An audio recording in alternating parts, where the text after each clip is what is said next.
চারিদিকে ঘন কুয়াশা আর তার মধ্যেই হাড় কাঁপানো ঠান্ডা। এই রকম পরিস্থিতি আম গাছে মুকুল আসার ক্ষেত্রে প্রধান বাধা হয়ে দাঁড়াচ্ছে। কিন্তু আপনি যদি আম গাছে হিট জেনারেট করতে পারেন তাহলে অতি সহজে এই সমস্যার সমাধান করে নিতে পারবেন। আম গাছে যদি দ্রুত মুকুল আনতে চান তাহলে গাছে হিট জেনারেট করুন। ভাবছেন সেটা আবার কি? তাহলে ভিডিওটি সম্পূর্ণ দেখুন। এই সময় এখন যদি আপনি কোনো নার্সারিতে ভিজিট করেন, মূলত ফলের নার্সারিতে, দেখবেন বেশিরভাগ আম গাছগুলিতেই মুকুল আসা শুরু হয়ে গেছে। কিন্তু আপনার আম গাছে মুকুল আসা এখনো শুরুই হয়নি। কেন ওদের আম গাছে এত তাড়াতাড়ি মুকুল চলে আসে আর আপনারই বা আম গাছগুলিতে কেন মুকুল আসতে এত দেরি হয়? নমস্কার বন্ধু, আমি রাজু আর আপনি দেখছেন আপনার প্রিয় YouTube channel garden view tips.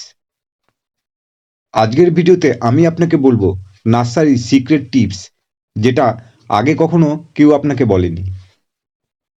শুধুমাত্র একটি ফার্টিলাইজার আপনি আম গাছে স্প্রে করলেই গাছ ভরে মুকুল চলে আসবে।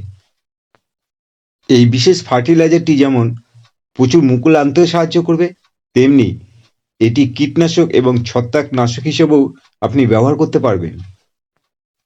বিশেষ করে এই সময় আকাশ যখন মেঘলা আর কুয়াশার পরিমাণও বেশি থাকছে, যার কারণে আম গাছে ছত্রাকজনিত রোগের সমস্যা দেখা দেবে। পাউডারি মিলডিউর মতো ছত্রাকজনিত রোগ আম গাছে দেখা দিলে সেই আম গাছে মুকুল আসার প্রক্রিয়া সম্পূর্ণভাবেই নষ্ট হয়ে যায়। এই বিশেষ ফার্টিলাইজারটি আপনি আম গাছে ব্যবহার করলে পাউডারি মিলডিউর মতো ছত্রাকজনিত রোগের সমস্যা থেকে আম গাছকে সুরক্ষিত রাখতে পারবেন। এই বিশেষ ফার্টিলাইজারটি আম গাছে মুকুল আসার আগে এবং মুকুল আসার পরে দুবার ব্যবহার করতে হবে। প্রথমবার ব্যবহার করবেন আম গাছে মুকুল আসার আগে, এই জানুয়ারি মাসে একদম প্রথম দিকেই।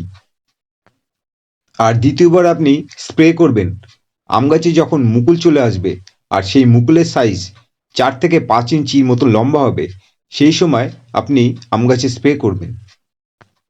এই সিক্রেট ফার্টিলাইজারটি এতটাই কার্যকরী যে আপনার আম গাছগুলিতে দ্রুত মুকুল চলে আসবে। এতক্ষণ যে ফার্টিলাইজারটি নিয়ে আমি কথা বলছিলাম সেটি হচ্ছে সালফার। কিভাবে এটি কাজ করে, কতটা পরিমাণে আপনি ব্যবহার করবেন, কিভাবে স্প্রে করলে ম্যাক্সিমাম বেনিফিট পাবেন, আজকের ভিডিওতে পুরো বিষয়টি আমি আপনাকে বলবো। আম গাছে মুকুল আসার জন্য 15 থেকে 20 ডিগ্রি সেলসিয়াস টেম্পারেচার সব থেকে ভালো। 15 ডিগ্রির নিচে যদি টেম্পারেচার থাকে তাহলে মুকুল আসতে সমস্যা হবে। এখন যেহেতু জানুয়ারি মাস চলছে, এই সময় টেম্পারেচার অনেকটাই কম।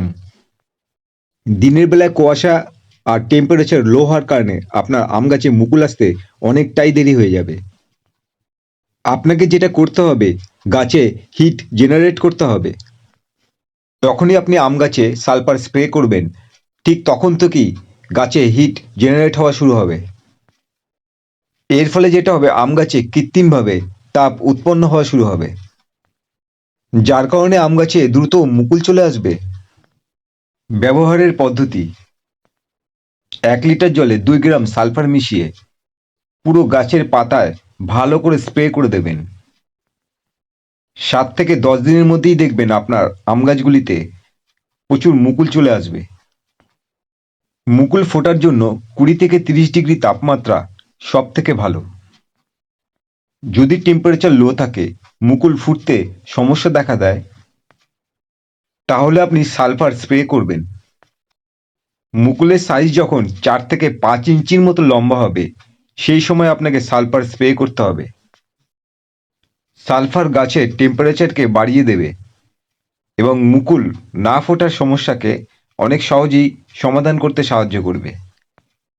ভিডিওতে দেখানো পদ্ধতি যদি আপনি সঠিকভাবে করতে পারেন, তাহলে আপনার আম গাছগুলিতে খুব দ্রুতই মুকুল চলে আসবে, কারণ এটি একটি নার্সারি সিক্রেট টিপস যা 100% কার্যকরী।